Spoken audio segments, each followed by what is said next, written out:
In Season 3 of Invincible, we meet someone whose life and namesake revolve around how powerful he is. Someone who is so consumed by this identity, he doesn't know any other experience in life. In the melting point of battle, Conquest leans in to whisper to his greatest enemy,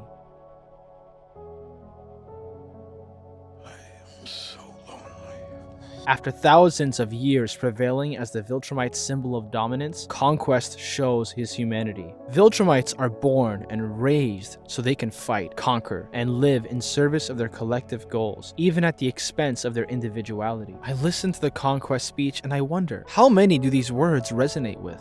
In life, we can see connections, where masculinity is sold to us to mean we ought to be work-oriented, strong, and resourceful, and to turn down anything that may jeopardize these things. I'm sure by now we've all heard of the male loneliness epidemic, a rising number of men who are lonely and isolated, a group that is less likely to seek help than women, suffering from higher suicide rates and workplace deaths. The same men that are raised socially to idealize strength, self-reliance, and being work-oriented are dying sooner, killing themselves, and lonelier than ever. The most recurring joke of the show is that Mark chooses the name Invincible, aspiring to be like his dad. While he takes every hit and moves forward, there is nothing invincible about his journey through it. He suffers every blow, every stab, and every loss with pain. Contrast that to Conquest. Someone we see surpasses even Omni-Man in strength. He welcomes every strike against him with open arms. He relishes in bloodshed, whether that's his own or his enemies. This whole time, the coalition of planets, Earth and Mark Grayson work with the purpose of ridding the universe of Viltrumites, even succeeding in turning the great Nolan into an ally. Someone we know questions his roots all the way in Season 1, but we think surely he must be the exception, the one Viltrumite of all these monsters to have a soul, and maybe we would be right to think so, up until this.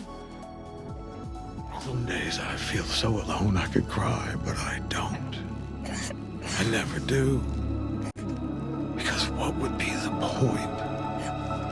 Not a single person in the entire universe would care.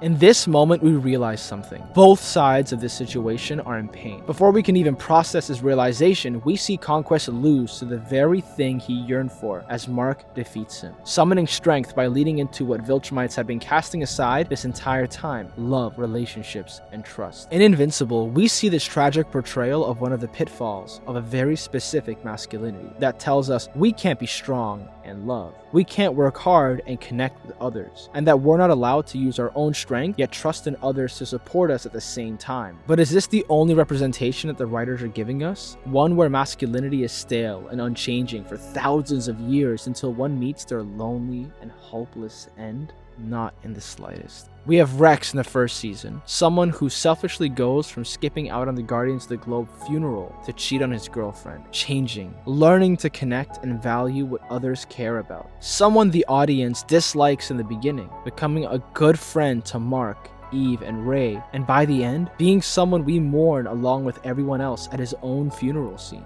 Or Nolan, someone who we see is so ingrained in his masculine Viltrumite identity that addressing his contradictory feelings catalyzes his growth into someone who can't unfeel that love, passion, and has to come to terms with all the emotions that come with that, like grief and guilt. His character arc is shown even in the hair storytelling used by the writers, when his mustache, the symbol of Viltrum and masculinity, grows into a beard. And in this hair growth, we see the ultimate truth of masculinity, that it is not the opposite of relationships, connection, or vulnerability, but exists alongside these concepts, complementing and enriching the traits associated with the mustache Nolan had all along. This is even more apparent in Mark, someone who we see is raised with a balance of valuing empathy, humility, and relationship skills from his mom, along with the strength, discipline, and sense of duty from his dad. Even if he can struggle to balance these things at times, we see that duality in him being a nurturer and protector, which is what allows him to turn to those he loves for clarity and reassurance when he needs it, while also summoning the fortitude to defeat threats when needed as well. We see past the irony of Mark's superhero name to someone that proves that accepting the challenge of balancing both extremes of feminine and masculine traits complements each other, allowing Mark to be compassionate enough to let his love express itself in protecting those he loves, and strong enough to accept that his lonely mom needs to move on to someone she can talk openly to. So is Conquest one of the allegories for masculinity in Invincible? Yes. But are Viltrumites and men alike doomed to suffer his same life?